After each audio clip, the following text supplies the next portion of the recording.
Hello friends, this is Sumitra and welcome to TET मंथन।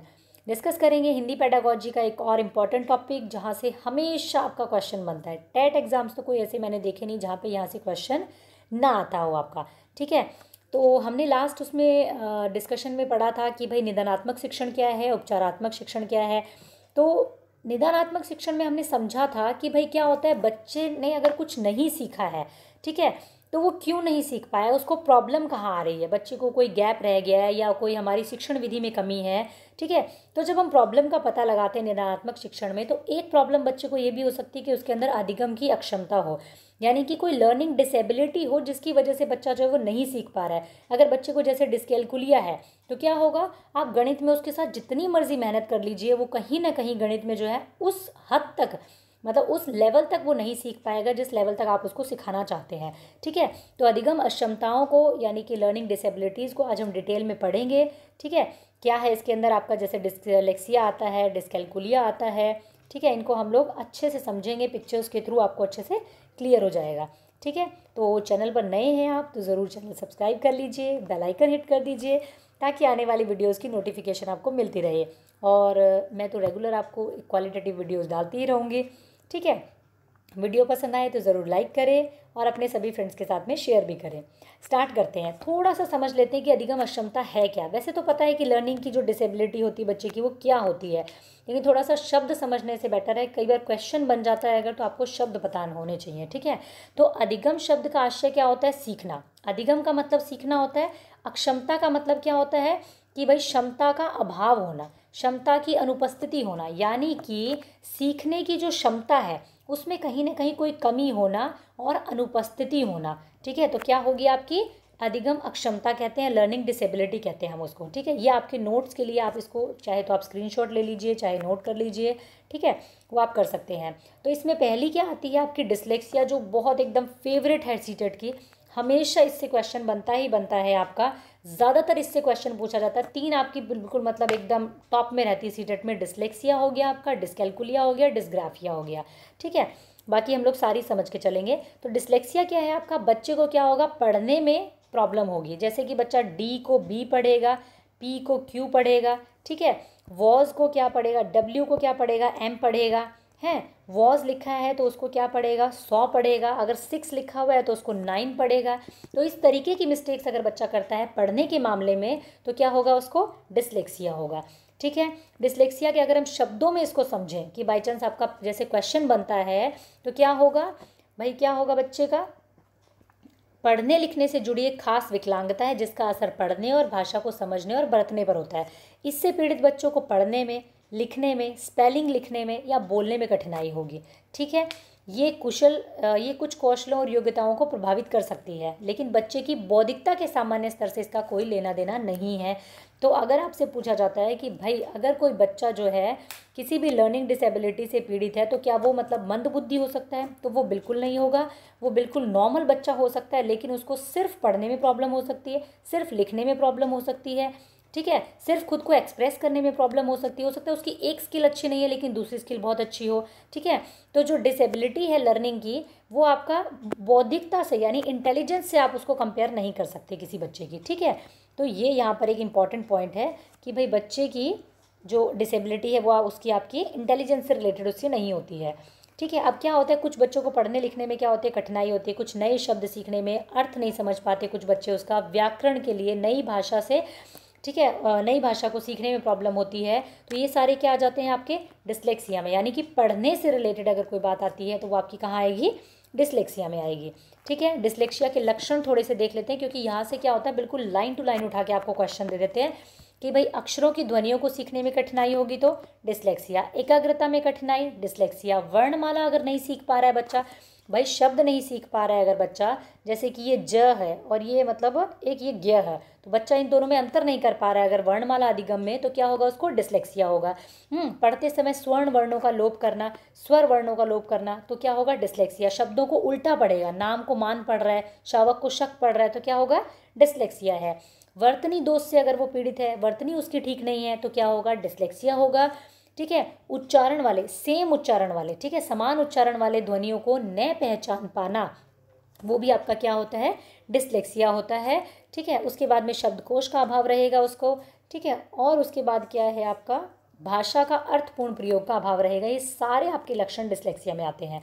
ठीक है, अलेक्सिया क्या है, फ़र्क क्या है डिसलेक्सिया और अलेक्सिया में। डिसलेक्सिया आपका नेचुरल हो सकता है, अलेक्सिया क्या है, मस्तिष्क में किसी प्रकार की क्षति के कारण पढ़ने में अक्षमता को, यानी कोई एक्सीडेंट हो गया, किसी वजह से दिमाग में चोट लग गई, उसकी वजह से अगर आपको लर्निंग में प्रॉब्लम आ रही है, पढ़ने में प्रॉब्लम आ रही है, तो क्या होगा आपका, अलेक्सिया होगा। इतना ही फ़र्क है दोनों में बस। ठीक है, उसके बाद आता है डिसकैलकुलिया। तो कैलकुलिया आप यहाँ से याद रख सकते हैं, कैलकुलिया से आपका निकलता है कैलकुलेटर, और कैलकुलेटर से आप क्या करते हैं, मैथ से रिलेटेड कैलकुलेशन करते हैं आप। तो डिसकैलकुलिया क्या होगा आपका, मैथ से रिलेटेड जिस बच्चे को प्रॉब्लम होगी, गणित की समस्याएं जो सॉल्व नहीं कर पाएगा, वो आपका डिसकैलकुलिया होगा। जैसे ये बच्चा है, इसको सारे कंसेप्ट क्लियर है भाई, 1+5 6 होता है, 3+4 7 होता है, सारे कंसेप्ट क्लियर हैं, तो ये नॉर्मल है। अगर इसको ये सारे कंसेप्ट क्लियर नहीं है, इसके दिमाग में सब कुछ उल्टा पुल्टा चल रहा है, ठीक है, कहाँ क्या जोड़ रहा है, कहाँ क्या घटा रहा है, कुछ नहीं मालूम, ठीक है, तो ये क्या होगा आपका डिसकैलकुलिया। ये मतलब स्पेसिफिक आपका गणित से संबंधित होगा। बाकी विषयों में हो सकता है बच्चा बहुत अच्छा हो, लेकिन गणित में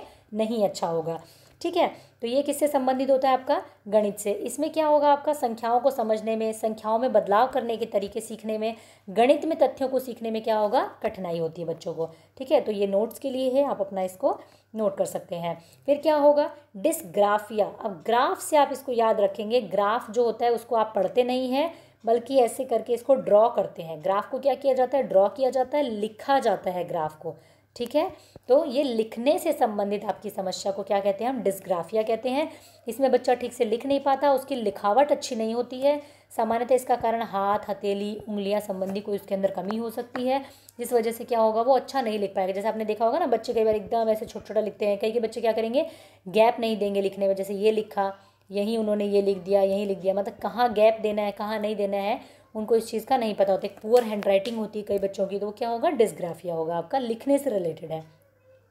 डिस्प्रेक्सिया क्या होता है आपका, ये आपका क्या होगा, आपकी जो मांसपेशियां हैं उससे रिलेटेड है, कि भाई आपकी जो कोऑर्डिनेशन नहीं कर पाती हैं, आपकी जो मसल्स होती हैं वो आपके इंद्रियों के साथ में, आपकी सेंसेस के साथ में कोऑर्डिनेशन जब नहीं कर पाती हैं, तो क्या होता है आपका डिस्प्रेक्सिया होता है। तो इस तरीके के बच्चे को क्या होगा, जो आपकी आइज़ के साथ में कोऑर्डिनेशन नहीं हो पा रहा है, अगर आपकी फाइन मोटर स्किल्स का या ग्रॉस मोटर स्किल्स का वैसे आपका खेलने कूदने में नहीं हो पा रहा है, तो क्या होगा, आपको डिस्प्रेक्सिया होगा। बच्चा क्या करेगा, शूलेसेस बांध नहीं पाएगा, क्योंकि उसका जो मांसपेशियों का और आइज़ का जो कोऑर्डिनेशन है, जो फाइन मोटर स्किल्स है उसका कोऑर्डिनेशन नहीं हो पाता है।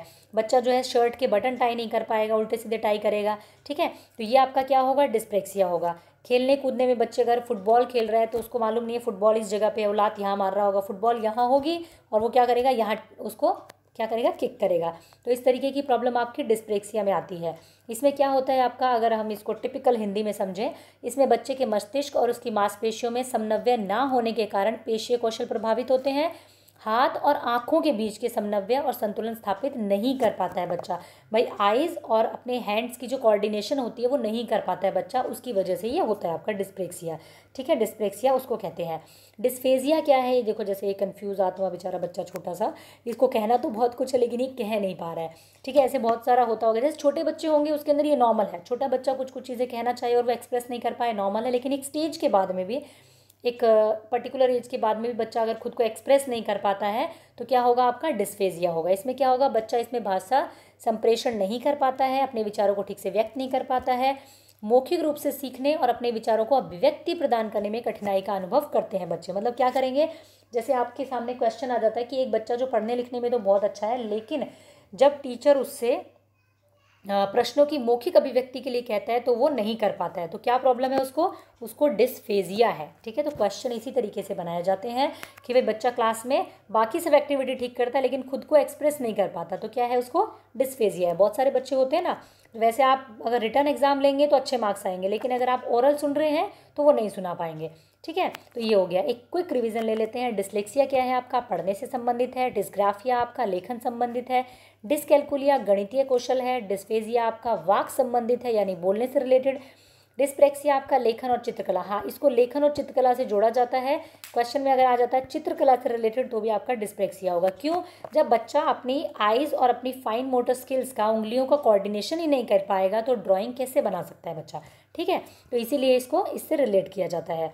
अब क्वेश्चन देख लेते हैं कैसे कैसे, ये सारे आपके प्रीवियस ईयर में आए हुए क्वेश्चंस हैं। डिस्लेक्सिया तो फेवरेट है बिल्कुल। मुख्यतः किन कठिनाइयों के साथ जोड़ा जाता है? सुनने की, पढ़ने की, बोलने की या बोलने और सीखने की?